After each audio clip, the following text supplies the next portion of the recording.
Have you ever finished a worship service and thought, that went really well? The band was solid, the transitions really worked, and the lyrics that were on the screen actually matched what the people were singing. Nobody started the wrong song, which depending on the Sunday may already feel like a small miracle. By all appearances, it was a great Sunday. But maybe you also knew what it took to get there. Maybe one volunteer served for the fourth week in a row because there's nobody else to help. Maybe the final song list arrived really late. Or maybe a hard conversation was pushed to next week again because everyone just really needed to get through the service. Maybe the room experienced something meaningful while the people making it happen walked away drained. Both things can be true. The service can be beautiful, and the ministry behind it can also need some attention. So, here's the uncomfortable question. Does a great worship service mean we have a healthy worship ministry? I don't think it does. Sunday is very good at showing us the finished product. It's not nearly as good, though, at showing us what that product cost.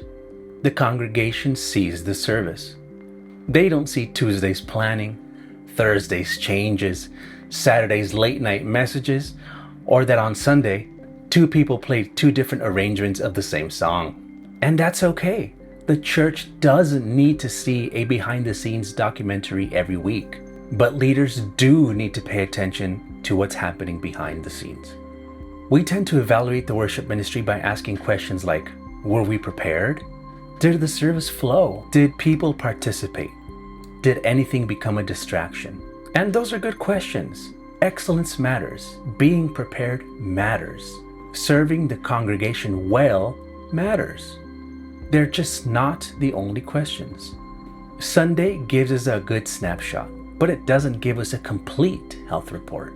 A worship service is an outcome. Ministry health is what's happening among the people, relationships, leadership, culture, and systems that keep producing the outcome week after week. If we only celebrate the outcome, we can miss what it's asking of the people making it happen. So how do we look beneath the surface without becoming suspicious of every good Sunday? Or turning Monday into a full ministry investigation? We get curious. We slow down long enough to notice what's happening with our people, our relationships, our leadership, and the way we work together. Start with the people. Are they growing, or are they merely filling positions? Do they feel known? Are they able to rest? When someone makes a mistake, do they feel supported? Or do they spend the rest of their day wondering if they'll ever be scheduled again? And think about your most dependable volunteer. You know the one. The person you call when anything goes wrong because you know that somehow they always say yes.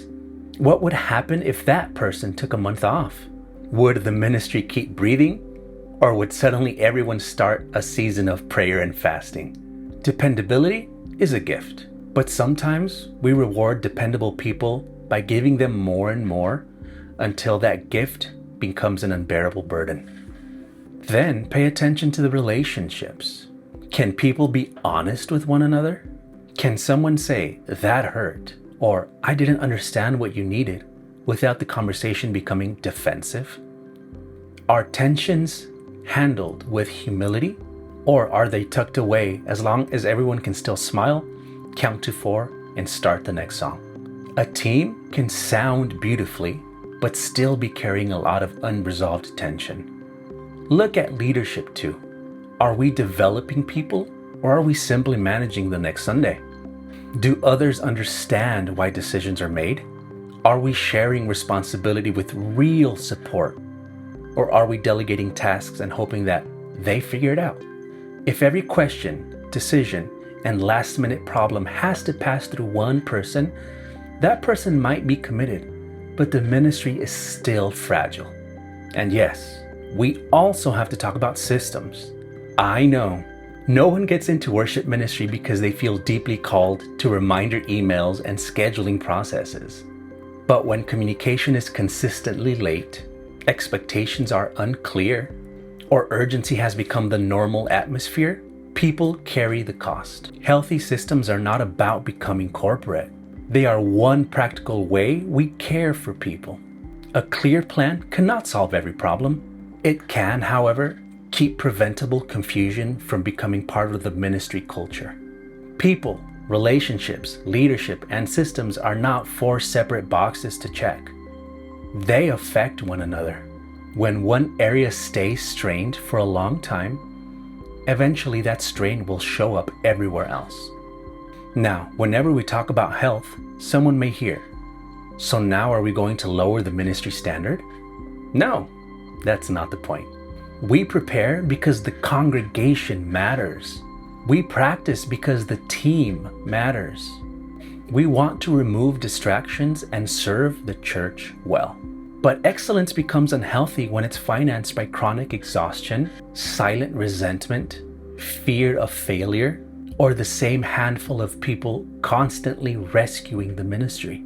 We are not trying to build a machine that produces impressive Sundays. We are trying to shepherd people faithfully as together we help the church worship. There is a difference between sacrifice and preventable chaos. Ministry will include sacrifice. There will be unusually demanding seasons. Christmas and Easter are apparently committed to reminding us of that. But the exceptional week should not be the ministry's permanent setting. A healthy ministry will not be an easy ministry all the time. It will still have mistakes, hard conversations, changed plans, and occasional Sundays when the click track will have a personal disagreement with the entire team. Health does not mean everything is smooth. It means we can tell the truth about all those things that are not smooth and respond without blaming, hiding, or pretending people are fine when they are not. You do not need to diagnose your entire ministry after one video. And please do not call an emergency meeting tomorrow and tell everyone that they are now being evaluated in 4 different categories. Start smaller. Take a little time this week and ask 2 questions. What feels genuinely healthy in our worship ministry right now? What feels strained beneath the surface? You can ask those questions by yourself, but better yet, ask 1 or 2 trusted people that will tell you the truth. And when they answer, do not try to explain everything right away. Just listen. If something stings a little, just breathe. You do not have to defend the ministry, and you do not have to fix every problem before the next rehearsal. Look for one faithful next step. Maybe someone needs a Sunday off. Maybe you need to have that difficult conversation. Maybe the schedule needs to go out a little bit earlier. Maybe a newer leader needs an opportunity with enough support to succeed. Maybe you have to admit that you've been carrying too much by yourself and you need some help. Awareness is not criticism. It's how care begins. If this feels a little close to home, you're probably not alone. A lot of good, faithful worship leaders are producing meaningful services while quietly carrying more than anyone realizes. This conversation is not about shaming them. It's about helping us notice the ministry behind the music.